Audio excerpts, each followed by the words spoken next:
अगर आपको ये ट्रिक पता हो तो आप रोज़ाना उब्बट्टू बना सकते हैं। उब्बट्टू बनाना इतना आसान है, ये कोई बहुत बड़ा काम नहीं है। अगर आप शुरुआती भी हैं तो भी आप पहली बार में ही परफेक्ट उब्बट्टू तैयार कर सकते हैं। देखिए ये कितना नरम और मुलायम बना है। मैंने विस्तार से दिखाया है कि हूरना किस तरह बनाना है और कणका किस तरह तैयार करना है, इसलिए वीडियो को कहीं भी स्किप किए बिना देखें। आप भी पहली बार में ही इस होलीगे को परफेक्ट बना सकते हैं। देखिए ये कितना नरम और मुलायम बना है। यहाँ मैंने लगभग 20 होलीगे तैयार किए हैं सिर्फ 2 गिलास चने की दाल में से। तो आप देख सकते हैं मैं चने की दाल की होलीगे बनाकर दिखा रही हूँ। तो आइए देर किए बिना शुरू करते हैं। सबसे पहले यहाँ मैं कणका तैयार कर रही हूँ।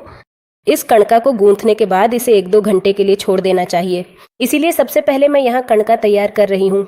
यहाँ मैंने 1 गिलास गेहूं का आटा और 1 गिलास मैदा लिया है, यानी दोनों बराबर मात्रा में यहाँ लिया है। अगर आप चाहें तो सिर्फ गेहूं के आटे में भी बना सकते हैं या सिर्फ मैदे में भी बना सकते हैं, लेकिन एक बार आप इस तरह बनाकर देखिए, बिल्कुल सही और परफेक्ट बनता है। दोनों में से 1-1 गिलास मैंने लिया है, इसे छान कर ही लेना चाहिए। अब इसमें स्वादानुसार नमक और थोड़ा सा हल्दी डाल रही हूँ, इससे रंग भी बहुत अच्छा आता है। अगर चाहें तो यहाँ हल्दी को छोड़ भी सकते हैं।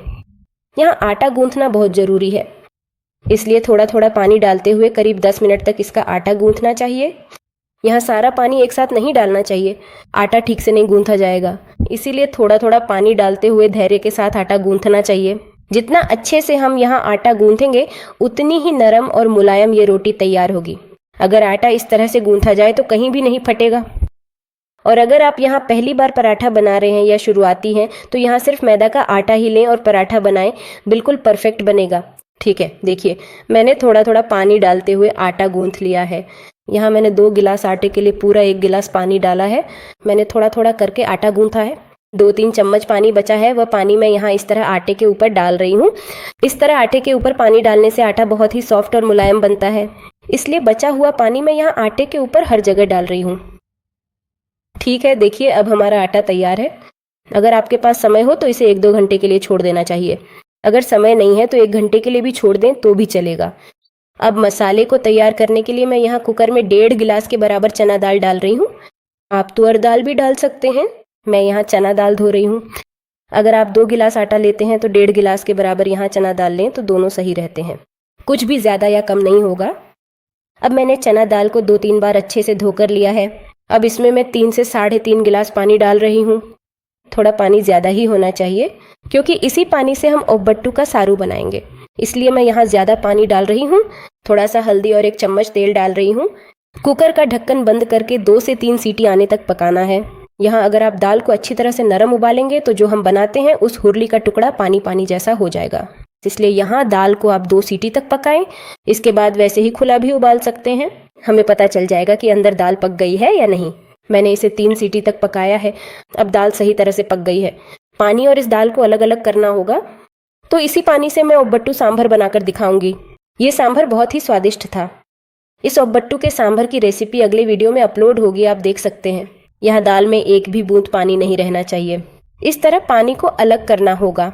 तो जैसा मैंने पहले बताया, अगर आप यहाँ दाल को बहुत नरम उबालेंगे तो हम जो पेस्ट बनाते हैं वह भी पानी पानी हो जाएगा, तो इसलिए यहाँ दाल थोड़ी सख्त रहनी चाहिए। क्योंकि अब हम इसमें गुड़ डालने वाले हैं, तो गुड़ डालने के बाद इसे फिर से पकाना पड़ेगा, उस समय भी ये दाल थोड़ी और पक जाएगी। अब मैं इसमें लगभग 1.5 गिलास जितना गुड़ डाल रही हूँ। अगर आपको ज़्यादा मीठा पसंद है तो आप थोड़ा और गुड़ डाल सकते हैं। अब मैं इसमें थोड़ा सा नारियल का बुरादा डाल रही हूँ। मैं यहाँ नारियल डालना ज़रूरी नहीं मानती, घर में है इसलिए डाल रही हूँ, अगर नहीं है तो मैं वैसे ही बना लेती हूँ। ये उब्बट्टू बहुत अच्छे से बनती है, ऐसे ही बनाइए। मैं यहाँ थोड़ा सा इलायची पाउडर भी डाल रही हूँ। सारी चीज़ों को अच्छे से इस तरह मिलाना चाहिए। मिलाने के बाद अब मैं इसे गैस पर रख रही हूँ। यहाँ भी दाल थोड़ी और पकती है, इसलिए सबसे पहले दाल को बहुत नरम नहीं पकाना चाहिए, ये गुड़ की चाशनी के साथ पकती है। अब इसमें गुड़ डालने के बाद 5 मिनट तक धीमी आंच पर चलाते हुए पकाना चाहिए। इसमें गुड़ पूरी तरह से घुल जाता है। घुलने के बाद ये थोड़ा गाढ़ा भी होना चाहिए, तब तक इसे चलाते हुए पकाना चाहिए। मतलब जब गुड़ चाशनी के रूप में आ जाता है उस समय ये गाढ़ा हो जाता है। इसे धीमी आंच पर ही चलाते रहना चाहिए, अगर आप तेज आंच पर पकाएंगे तो ये जल सकता है। अब देखिए मैंने इसे धीमी आंच पर 5 मिनट तक चलाते हुए पकाया है। ये पूरी तरह से गाढ़ा हो गया है। अब गुड़ भी पूरी तरह से पिघल गया है। मिश्रण एकदम परफेक्ट बनकर तैयार है। तो मैं इसे बनाती रहती हूँ और मुझे ये आसान लगता है, लेकिन अगर आप पहली बार होलीगे बना रहे हैं तो ये थोड़ा मुश्किल लग सकता है, इसलिए ये टिप्स आपके काम आएंगी। अब मैं यहाँ, जब ये अभी भी गर्म है, इसी तरह मिश्रण को मसल रही हूँ। देखिए इसमें मसल रही हूँ।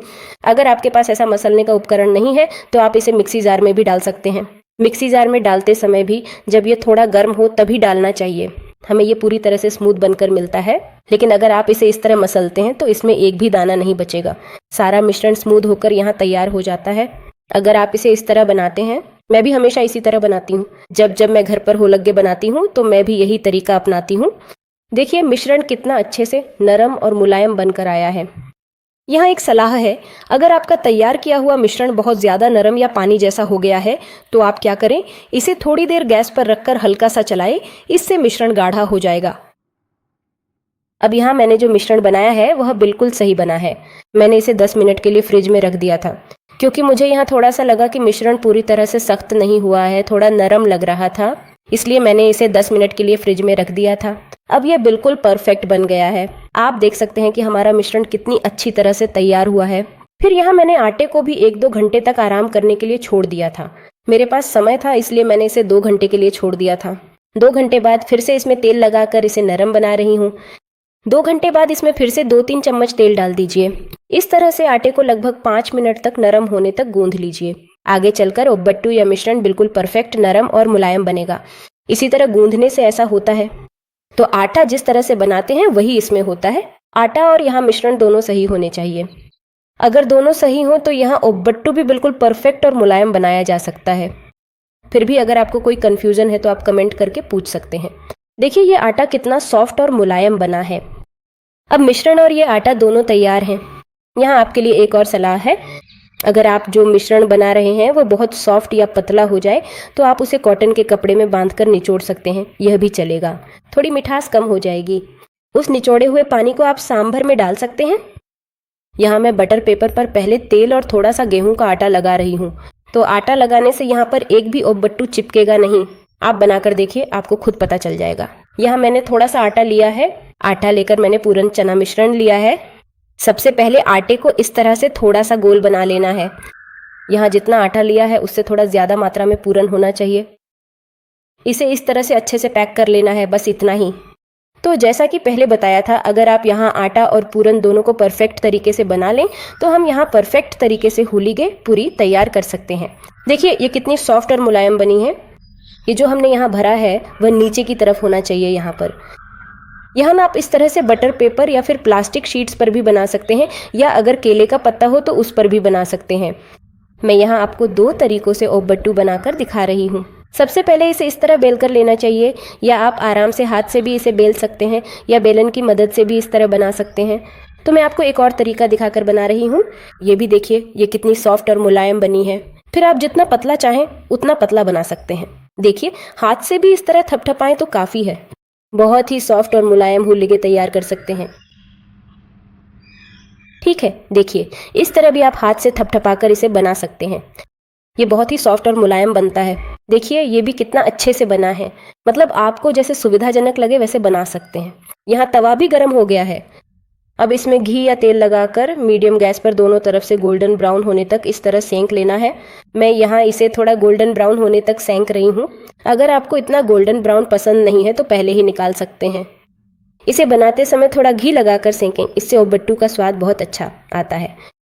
आगे मैं नीचे और कौन कौन से टिप्स फॉलो करने चाहिए वो भी बताऊंगी, एक बार चेक करके देख सकते हैं। मतलब मुझे जो भी पता है वो सब मैंने नीचे लिखा है, उसे देखकर आप भी यह उब्बट्टू घर पर बना सकते हैं।